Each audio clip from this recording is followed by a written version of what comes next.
नमस्कार, praise the Lord.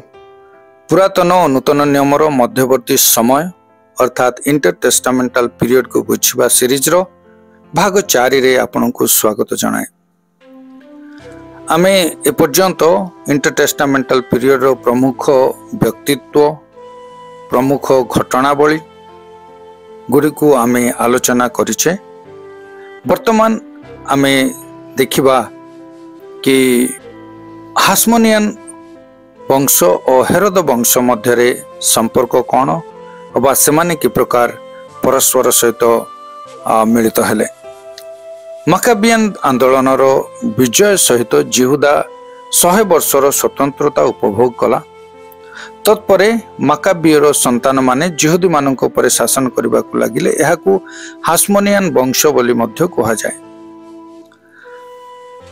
से माने इदुमे अर्थात इदोम अंचल को मध्य अधिकार कले। पुणी सेमानक उपरे चतुर्थ पुरुष पर्यंत शासन कले। एही समय रे आंटिपास 78 BC रे मृत्युवरण कले, जे सही अंचलर जने गवर्नर भावरे शासन करुथिले। से थिले इदोमर प्रकृत राजा। से थिले हेरोदंक जेजेबापा हेरोद अर्थात हेरोद द ग्रेट, जे यीशु को वध करने को चेष्टा करथिले। एही प्रकारे से जिहुदार इतिहास मध्य प्रवेश कले। एथि उतारे से रोम सांगरे मिश्री मकाबीय वंश विरुद्ध रे विद्रोह कले एवं परवर्ती समय रे राजा हेबा उद्देश्य रे जिहुदार सिंहासन से आरोहण कले। पुरातन रोम साम्राज्यर प्रथम 3 जणिया शासक मंडलीर आरंभ पोम्पेई, क्रासस, गाइयस। जनरल पोम्पेई जिहुदा को अधिकार कला 63 BC रे। एथिरे इदोम रो गवर्नर आंटिपास हेरोदर पिता ताकू सहाय्य करथिला। मकाबियन वंशर हिरकानास II आत्मसमर्पण करी कर देबा पाई निष्पत्ति नेला।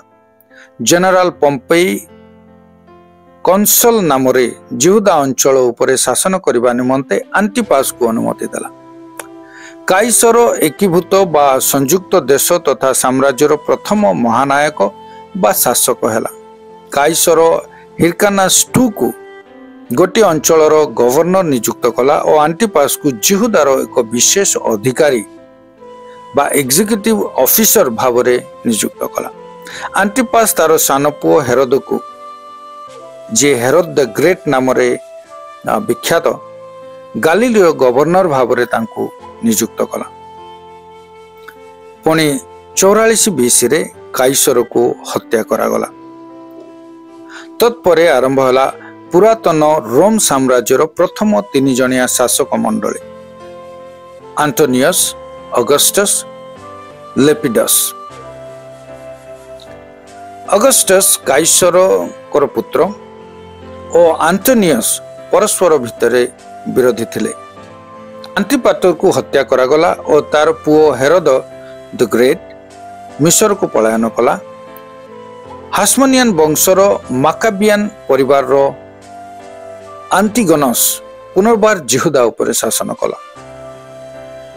हेरोद द ग्रेट रो चापरे रोमियो सिनेट बा परिषद हेरोद द ग्रेट को जिहुदार राजा भावरे नियुक्त कला। रोम रो साहाय्य रे से जेरूसलम को हस्तगत कला और वर्तमान से उभय नामरे और वास्तव रे जिहुदार राजा हैला एवं अगस्टस हेले रोम रो सम्राट।